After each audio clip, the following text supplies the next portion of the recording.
Good morning student, welcome to my channel Manoj Rathod math classes. Guys, आज के lecture में हम chapter number 6 application of derivative को discuss करेंगे।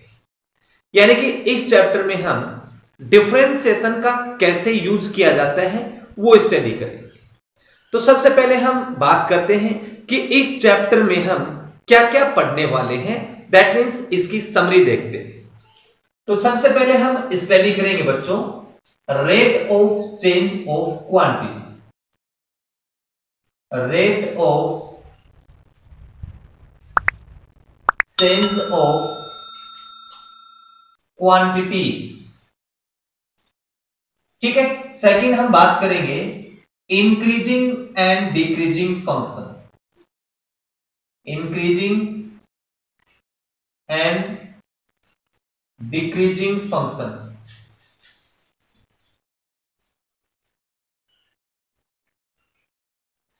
Third one tangent and normal.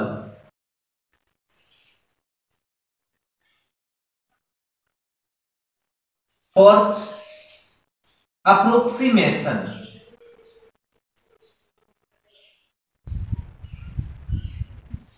Fifth very very important maxima and minima, maxima and minima. And last one application of maxima, maxima and minima. ठीक है, ये topics इस chapter में हम study करेंगे। तो आज हम स्टडी करते हैं rate of change of quantities. तो सबसे पहले हम बात करते हैं बच्चों क्वांटिटीज की। There are two types of quantities, first is variable, second is constant. ठीक है, क्वांटिटी दो टाइप की होती है बच्चों, first is variable, second is constant. Okay. अब वेरिएबल भी बच्चों आपके दो टाइप के होते हैं, इंडिपेंडेंट एंड डिपेंडेंट वेरिएबल। ठीक है, वेरिएबल की भी दो टाइप होती हैं। फर्स्ट है आपका डिपेंडेंट वेरिएबल, सेकंड आपका इंडिपेंडेंट वेरिएबल।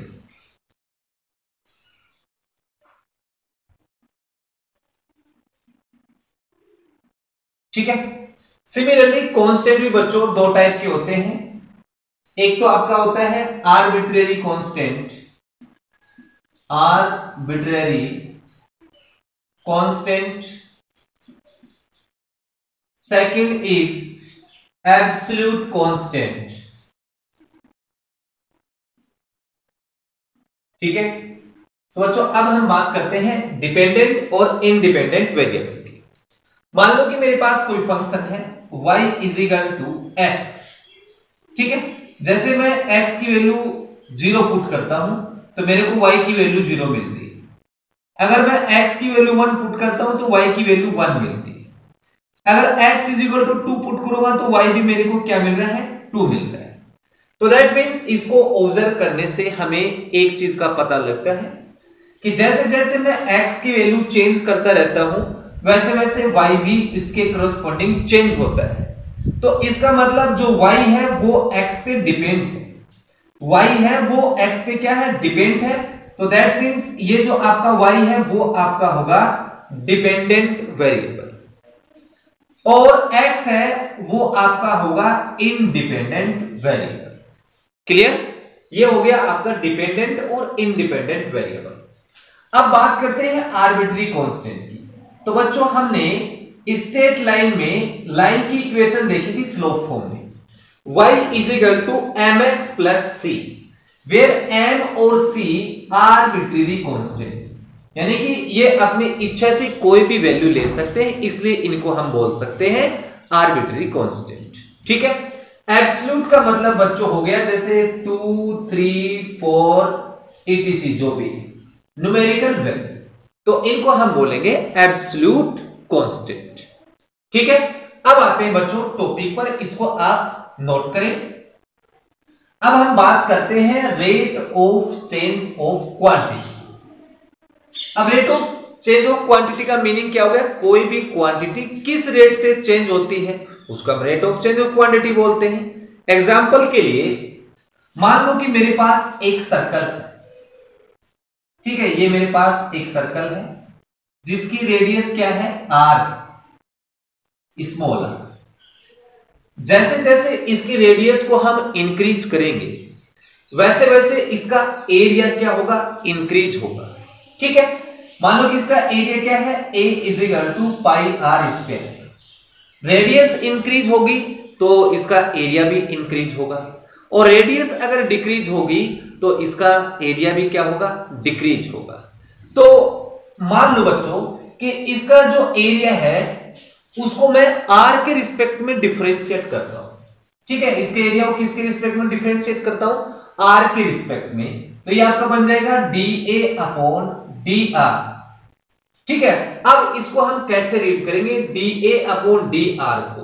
तो बच्चों इसको हम रीड करेंगे rate of change of area with respect to radius. ठीक है, यानी कि इसका एरिया है वो रेडियस के रिस्पेक्ट में चेंज हो रहा है। किस रेट से चेंज हो रहा है बच्चों? तो इसको हम डिफरेंशिएट करेंगे तो क्या आएगा? 2 पाई आर। ठीक है, अब मान लो कि r अपने पास कुछ भी होती है, जैसे मान लो कि r की इक्वल में 3 है तो मैं 3 रख दूंगा, तो 6 पाई जो भी यूनिट है उस रेट से इसका एरिया है वो इंक्रीज हो रहा है। ठीक है, तो बच्चों ये आपका हो गया rate of change of quantities. अब देखो छोटी सी बात और है इसमें कि dA/dr, इसमें जो a है बच्चों इसको हम बोलते हैं क्वांटिटी। ठीक है, ये क्या हो गया आपकी? क्वांटिटी। और r को बच्चों हम बोलते हैं पैरामीटर। ठीक है, अब ये कोई नेसेसरी कंडीशन नहीं है कि जो ये क्वांटिटी है वो पैरामीटर के रिस्पेक्ट में चेंज हो, वो किसी अन्य फॉर्म में भी चेंज हो सकती है। ठीक है, तो अब बच्चों हम इस पे बेस्ड लेते हैं एग्जांपल। यस गाइस, अब हम rate of change of quantity पे लेते हैं एग्जांपल नंबर फर्स्ट। फर्स्ट में बोला है find the rate of change of the area of a circle with respect to radius when radius क्या है आपकी? 5 सेंटीमीटर। हमें क्या बताना है कि जो इस सर्कल का एरिया है वो किस रेट से चेंज होता है, किसके रिस्पेक्ट में? रेडियस के रिस्पेक्ट में। ठीक है, तो चलो इसको सोल्व करते हैं। We know that area of circle pi r square, तो एरिया को मैं a से डिनोट करता हूं, a = क्या होगा? पाई आर स्क्वायर। अब हमें फाइंड आउट करना है dA/dr, तो इसको हम r के रिस्पेक्ट में डिफरेंशिएट करते हैं। So differentiate with respect to radius.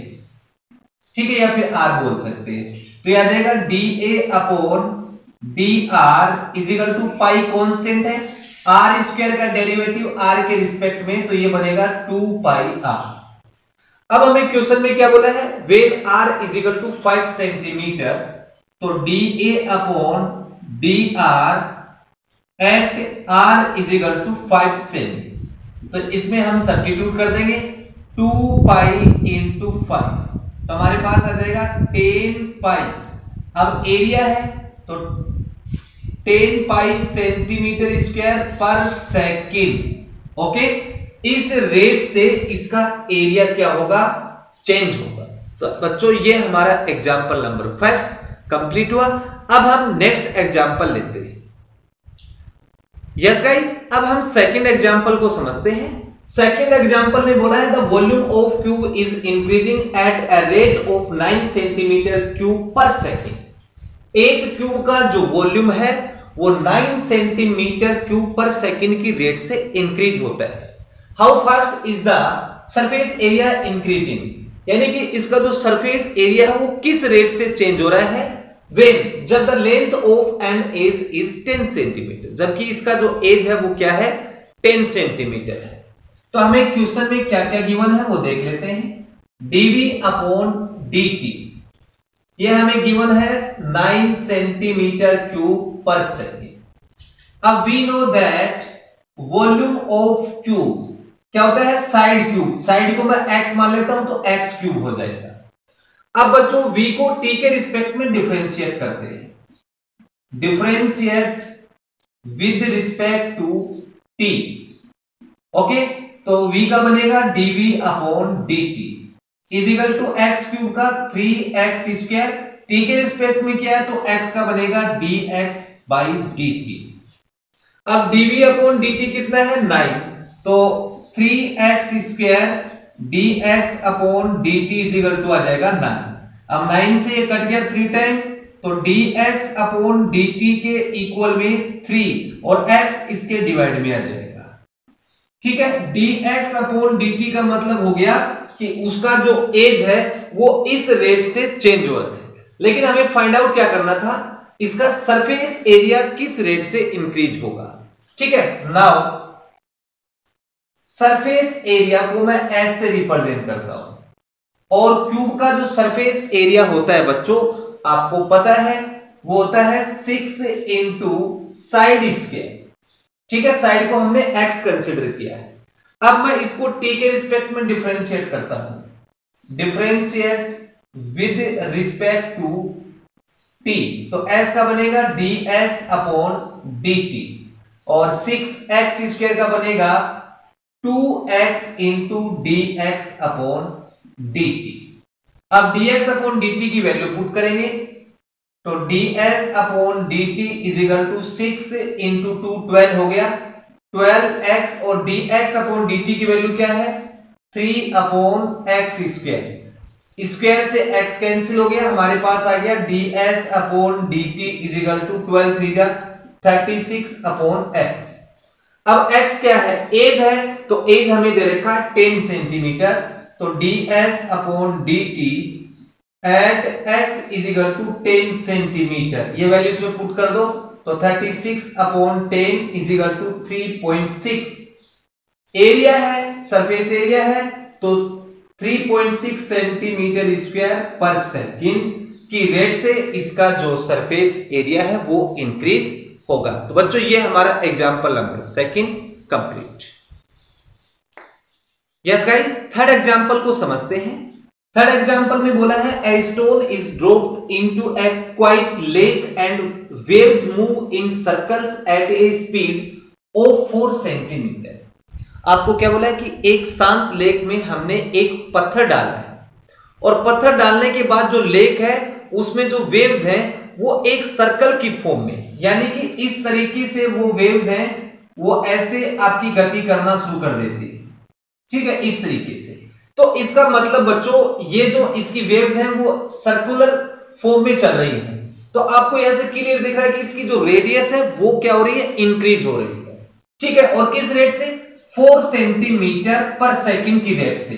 तो ये हमें क्वेश्चन में गिवन है, अगर रेडियस को r कंसीडर कर लूं तो dr upon dt is equal to 4 centimetre पर सेकंड।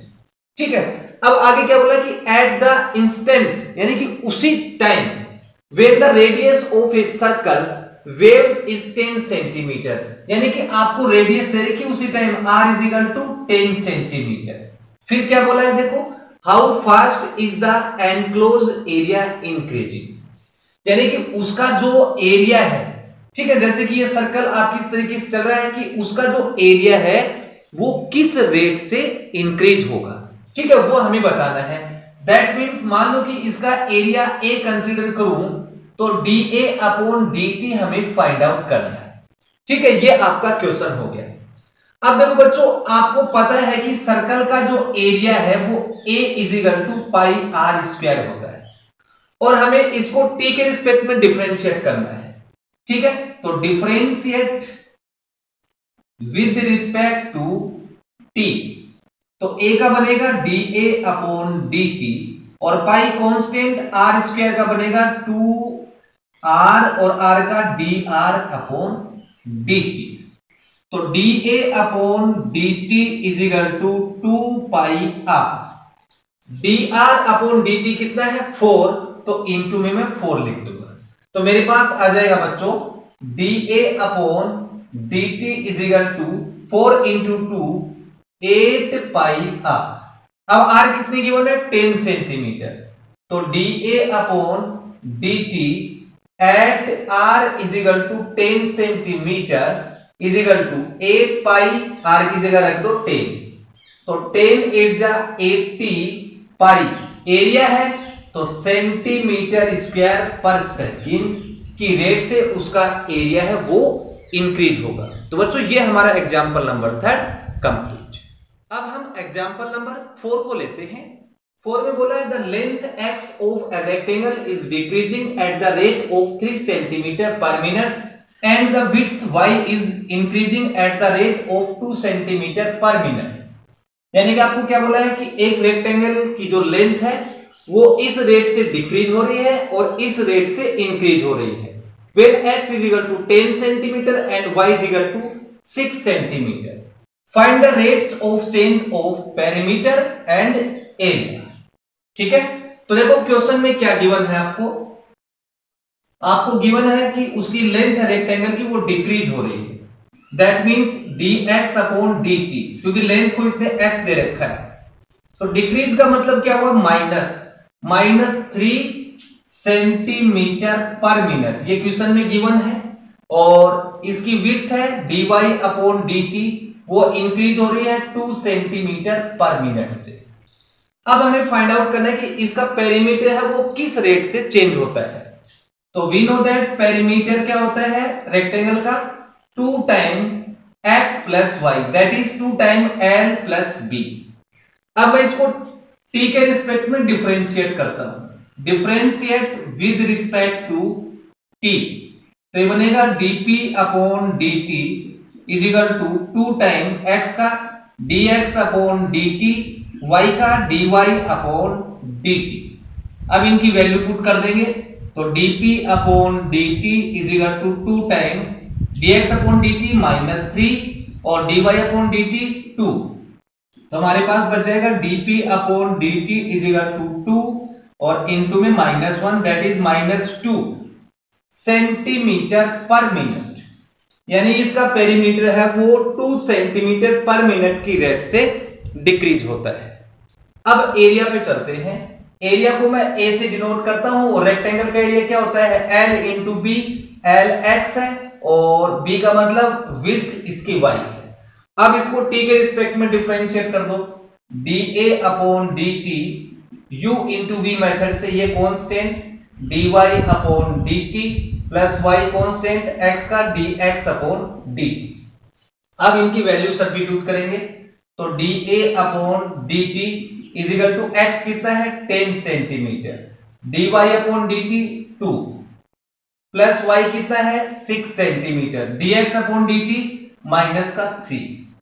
ठीक है, अब इसको कैलकुलेट कर लो, dA upon dt is equal to 20 और 6 3 जा 18, तो हमारे पास आ जाएगा dA upon dt is equal to 2 centimetre square पर मिनट की रेट से इसका एरिया इंक्रीज होगा। तो बच्चों ये हमारा एग्जांपल नंबर 4 कंप्लीट।